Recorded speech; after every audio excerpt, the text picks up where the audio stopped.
সুচিত্রা সেন মানেই বাঙালিয়ানা, সুচিত্রা সেন মানেই romantic Bangla cinema, Suchitra Sen মানেই বাঙালির স্বপ্নের নায়িকা। সুচিত্রা সেনকে নিয়ে মানুষের কৌতূহল আজও একইভাবে রয়ে গেছে। সেই সময়ে রূপলী পর্দায় সুচিত্রা সেনের উপস্থিতি লক্ষ লক্ষ পুরুষের হৃদয়ে ঝড় তুলত। তাঁর চাহনি থেকে হাসি, সব কিছুতেই বাঙালি পুরুষরা আসক্ত হয়ে পড়েছিলেন। 8 থেকে 80 আজও যাকে সবাই অত্যন্ত ভালোবেসে হৃদয়ে ধরে রেখেছেন, যাকে মনে রেখেছেন, যার স্মৃতি কোনোদিনই অমলিন হবে না, তিনি হলেন মহানায়িকা সুচিত্রা সেন। বাংলা সিনেমাকে, বাংলা অভিনয় শিল্পকে তিনি সর্বোচ্চ মাত্রায় নিয়ে গিয়েছিলেন। কিন্তু সেই সুচিত্রা সেন, বাংলা ফিল্ম ইন্ডাস্ট্রির সেই মিসেস সেন, দীর্ঘ 36 বছর নিজেকে নিভৃতবাসে নিয়ে চলে গিয়েছিলেন এবং সম্পূর্ণ স্বেচ্ছায় তিনি নিভৃতবাস গ্রহণ করেছিলেন। আজকের ভিডিওতে আমি আলোচনা করতে চলেছি মিসেস সেন বা মহানায়িকা সুচিত্রা সেন কেন অজ্ঞাতবাস নিয়েছিলেন, কেন তিনি আর ক্যামেরার সামনে আসেননি, কেন তিনি সম্পূর্ণভাবে লোকচক্ষুর অন্তরালে জীবন কাটিয়ে দিলেন। সুচিত্রা সেনের অন্তরালে থাকার একাধিক কারণ আছে, আর সেই একাধিক কারণ সামনে এলেও এই একটি কারণের জন্যই তিনি আমৃত্যু নিজেকে লোকচক্ষুর অন্তরালে রেখেছিলেন। এমনকি তাই মৃত্যুর সময়েও মহানায়িকার মুখ কেউ দেখতে পায়নি। সেটা মিসেস সেনের ইচ্ছাও ছিল না। কী সেই কারণ যার জন্য তিনি এমন কঠোর অন্তরাল বেছে নিলেন? তিনি তো অন্তরালবর্তী ছিলেন না। ক্যামেরার সামনে হাসি খুশি মুখ, সেটাই আমরা দেখতে অভ্যস্ত ছিলাম। কি এমন ঘটল যে সুচিত্রা সেন সকলের চোখের আড়ালে চলে গেলেন বা যেতে চাইলেন? চলুন আজকের ভিডিওটি এই নিয়ে আলোচনা করছি। অনেকেই বলে থাকেন যে মহানায়ক উত্তম কুমারের মৃত্যুর পরে সুচিত্রা সেন নিজেকে অন্তরালে নিয়ে চলে যান। এ কথা বাংলা ফিল্ম জগতের সকলেই জানেন যে সুচিত্রা সেন এবং উত্তম কুমারের মধ্যে একটা গভীর বন্ধুত্বের সম্পর্ক ছিল। তাকে নিয়ে আলোচনা এবং বিশ্লেষণ, প্রশংসা সবই হয়েছে। তবে তিনি মানুষের হৃদয়ে রয়ে গেছেন চিরন্তন সুন্দরী হিসাবে। তার থেকেও বড় কথা, ভারতীয় সিনেমার এই কিংবদন্তি নায়িকাকে নিয়ে মিথের কোনো শেষ নেই, আলোচনার কোনো শেষ নেই। সুচিত্রা সেনের বন্দি জীবনযাপন তাকে নিয়ে বিভিন্ন মিথকে বা বিভিন্ন তত্ত্বকে বারবার উস্কে দিয়েছে। সুচিত্রা সেন জানতেন কখন, কোথায়, কিভাবে, কোন পরিবেশে নিজেকে উপস্থাপন করতে হয়, নিজেকে পরিবেশন করতে হয়। সাফল্য বা অর্থ কোনোটার পিছনেই তিনি দৌড়াননি, সবই ধরা দিয়েছে নিজে থেকে তার কাছে। ভালো ছবি, ভালো চিত্রনাট্য মহানায়িকাকে বারবার আকর্ষণ করেছে। ভালো চিত্রনাট্যের টানে তিনি ছুটে যেতেন, আর তৈরি হতো একের পর এক হিট ছবি। আসলে বলা চলে তার সিনেমার প্রতি এই ভালোবাসার কারণেই সাফল্য তাকে খুঁজে নিয়েছিল।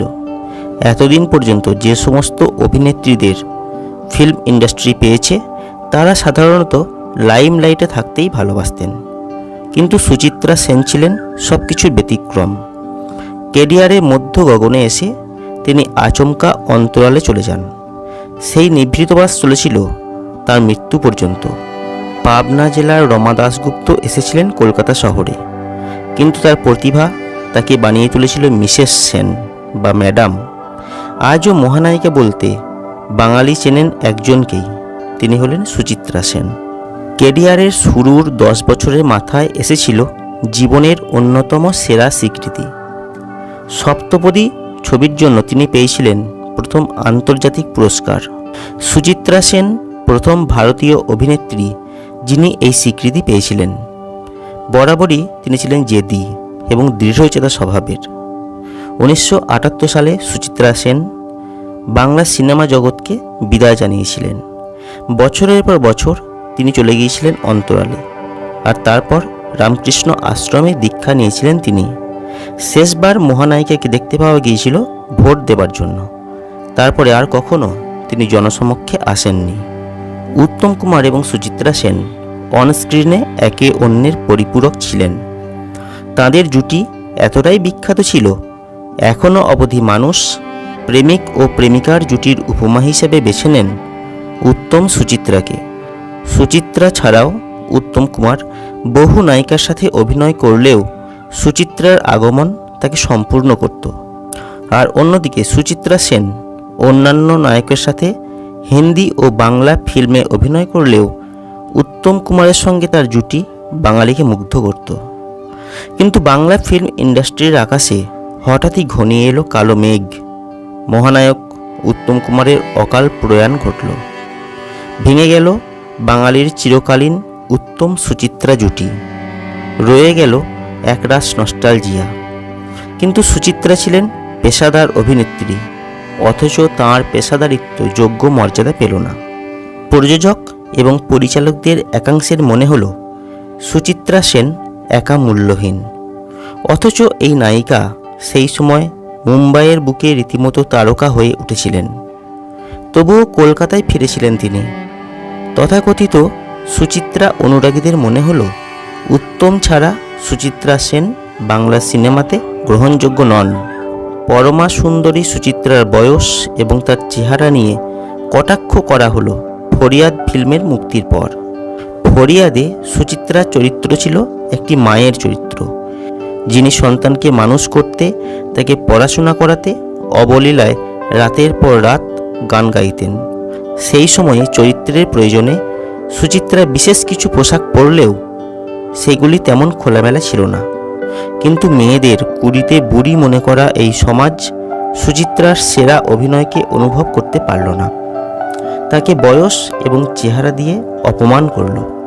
মুখ বুজে কিছুদিন সব কিছু সহ্য করলেন সুচিত্রা সেন।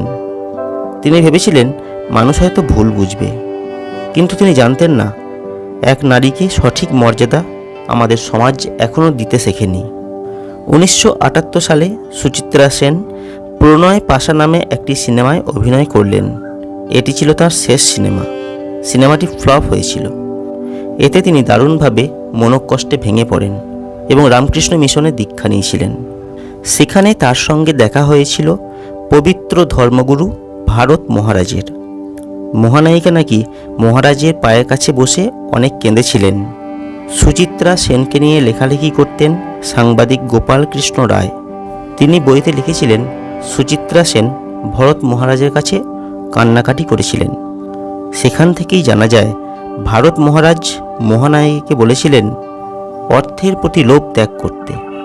ভারত মহারাজের সঙ্গে এই সাক্ষাৎ সুচিত্রা সেনকে স্বেচ্ছাবন্দী হওয়ার পথে নিয়ে গেল। আর তারপরে স্বেচ্ছা নির্বাসনে চলে গেলেন মহানায়িকা। তাই বলে এই নয় যে তিনি প্রকাশ্যে একদমই বেরোতেন না। তিনি তার দুই নাতনি রিয়া এবং রাইমাকে সঙ্গে নিয়ে কলকাতার ভিক্টোরিয়াতে ঘুরতে যেতেন। কিন্তু কালের নিয়মে বয়সের ছাপ পড়েছিল তার চেহারায়, আর তাতেই নাকি বাঙালি তাকে চিনতে পারত না। বাঙালি কত সহজেই ভুলে যেতে পারল মহানায়িকাকে।